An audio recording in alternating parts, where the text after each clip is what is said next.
हमारे बुजुर्गों में एक बुजुर्ग गुजरे, शाह जी अब्दुल अजीज देहलवी रहमतुल्लाह अलैह। एक आदमी बखील दुनिया से चला गया, पैसा जोड़ने का बड़ा आदी था। बच्चों को गुस्सा आया, प्यो ने जिंदगी के अंदर सानू एक दबड़ी नहीं दी का प्यो का पैसा लेना कोई नहीं।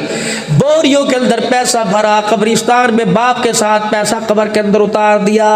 चंद दिन के बाद बच्चों को जरूरत पड़ी, लोगों ने समझाया, प्यो ने कब्र पैसा की करना, जाओ कब्र की कुशाई करो, खुदाई करो और पैसा जाके निकाल लो। रात के अंधेरे में बच्चे कब्रिस्तान गए, बाप की कब्र से मट्टी हटाई, क्या देखते थैलियां फटी, बोरे फटे, सारा पैसा बाप के ऊपर गिरा हुआ। एक बच्चा कब्र में उतरा, कहने लगा मैं ये सारे सिक्के समेट लूं।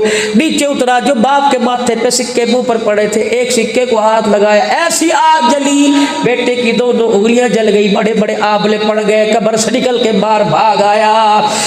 किसी को बताया कोई नहीं कि बाप की कब्र में ये कुछ हो रहा है, अल्लाह अकबर, किसी को बताया कोई नहीं। कोई मलम मलता रहा, तबीबों डॉक्टरों के पास जाता रहा, फाका न हुआ, हाथ का साड़ बढ़ता गया।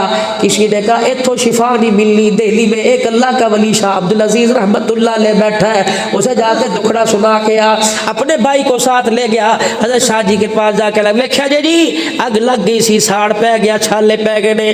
शाह कहने लगे उंगली अपनी खोल कर। अब्दुल अजीज ने उंगली अपनी पास की, अल्लाह अकबर, कुछ पड़ा, फूक मारी, फरमाया फर्क पिया करना जी, साड़ उम्मीदा हुआ है। फिर पड़ा, फूक मारी, इसका नहीं जी फर्क पिया कर, नहीं साड़ उस रही है। तीसरी मरतबा फूक मारी, फर्क पड़ा, का उठ के भाग जा, दौड़ जा, मेरी खालका से झूठ बोलता है, अल्लाह की कसम ये दुनिया की आग नहीं है, जहन्नम की आग है। अल्लाह कहने लगा शादी आप सही पहचाने, बाकी जहन्नम की आग है। अब्बा मारा पैसे कब्र में फेंक दिए, कब्र से पैसे लेने के लिए बाप के जिस्म पे चिपके पड़े थे। फरमाया मैं कुरान पढ़ रहा था, ये आग नहीं बुझ रही थी। उस्ताद जी शादी आग कैसे बुझेगी, ये साड़ कैसे खत्म होगा। फरमाया घर चला जा, जाके वुजू कर और रात के वक्त मुसल्ले पर बैठ के अल्लाह के आगे रोने लग जाना, फिर 2 रकात पढ़ना। जब तेरी आंखों से हंजू बाहर निकले, अथरू बाहर निकले, तो सारे आंसुओं को समेट के उंगली पे बन लेना, परवरदिगार आलम अपने खजानों से शिफा अता फरमा देगा। उसे रोके दिखा, उसे रोके दिखा, खुदा की कसम जो अपनी रहमत वाली चादर से आंसू पहुंचता है, उसे रोके दिखा जो तेरे आंसुओं का बोल डालेगा, उसे रोके दिखा जो तेरी आंख से आंसू निकलते हैं इनको बचा के रखता है।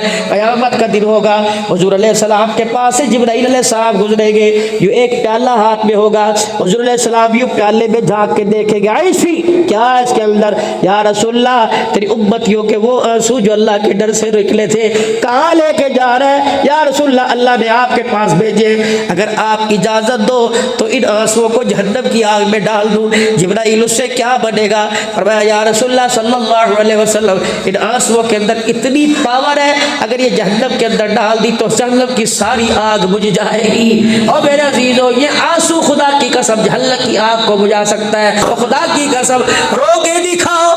एक औरत थी माई हाजरा, जिससे रो के दिखाया, बेटे ने एड़ी रगड़ी, अल्लाह ने जमीन को फाड़ के पानी निकाल दिया। और माँ बच्चे के गम में रोए, प्यार में रोए तो अल्लाह जमीन को फाड़ देता है। अगर माँ औलाद की अजियत से रोने लग जाए, अल्लाह नस्ल की जिंदगियां उजाड़ के रख देता है। मेरे अजीजों माँ बाप को रुलाना नहीं, माँ बाप को हंसाना है। जो माँ बाप को हंसा गया, हदीस पाक में आया, फरमाया मुबारकबाद दोस्त बेटी को, मुबारकबाद दोस्त जवान को, मुबारकबाद दोस्त बच्चे को, जिसके माँ बाप दुनिया से रुखसत हो और रुखसत होते हुए कह दे मेरे माँ मेरे बच्चों ने मुझे इतना राजी किया, मैं नक को नक राजियाँ, अल्लाह से जाके तुम्हारी सिफारिश करूँगा। हुजूर ने फरमाया जिसके माँ बाप राजी है, फरमाया वो नौजवान क़यामत के दिन मैदान माशर में खड़ा होगा, सारी दुनिया मुझे तलाश करेगी, मैं माँ बाप के फरमा बर्दाश्त को तलाश करूँगा। हुजूर ने फरमाया जहाँ मुझे नजर आ गया मैं उसके हाथ में हाथ डालूंगा, फिर मैं उसे प्यार से अपने हौज़े कौसर पर लेके आऊँगा, फिर मैं अपने हाथों से उसे जामे कौसर पिलाऊंगा, फिर मैं उसके माथे पे बोसा दूंगा। सारी दुनिया हिसाब दे रही होगी, मैं माँ बाप के फरमा बरदार का हाथ पकड़ के जन्नत की चौखट पार करवा के आ जाऊंगा। माँ बाप के चेहरे देखने पर अल्लाह हज उम्रे का सवाब बता फरमाता है।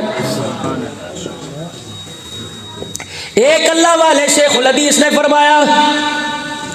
फरमाया जो रोजाना जाए माँ को कोई नहीं, बाप कोई नहीं, जो रोजाना जाए जाके माँ बाप की कब्र की ज़ियारत करके आ जाए, अल्लाह 2 इनाम अता फरमाता है। अभी पढ़ा कुछ नहीं, अल्लाह 2 इनाम अता फरमाता है। हदीस पाक में आया, पहला इनाम ये, जो माँ बाप की कब्र की ज़ियारत करेगा अल्लाह माल की तंगी दूर फरमा देगा। जो माँ बाप की कब्र को देख के आएगा अल्लाह उसकी रिज़्क़ की तंगियों को ख़त्म फरमा देगा।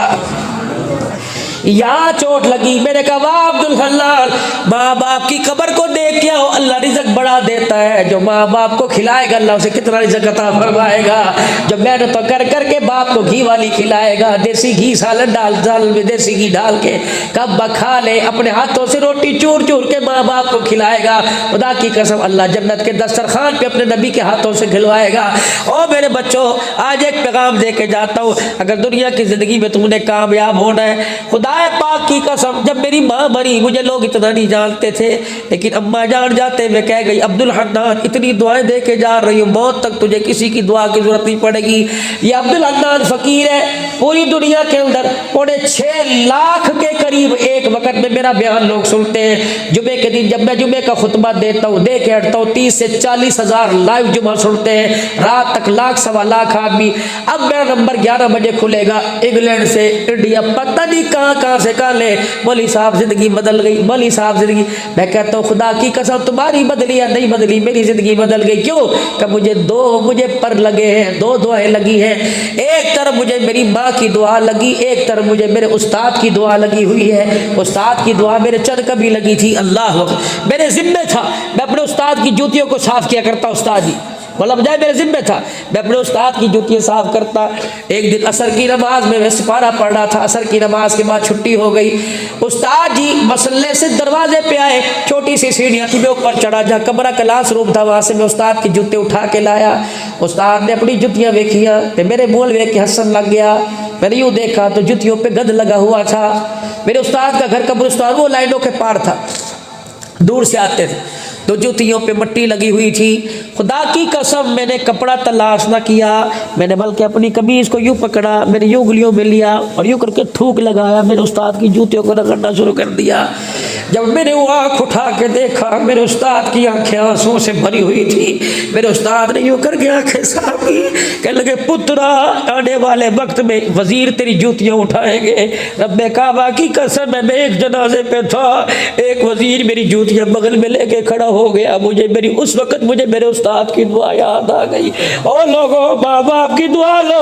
मैं हुजूर अलैहिस्सलाम के रोजे मुबारक के पास बैठा था, एक इंडिया का आदमी आया, कह रहा मौलवी साहब ना करना।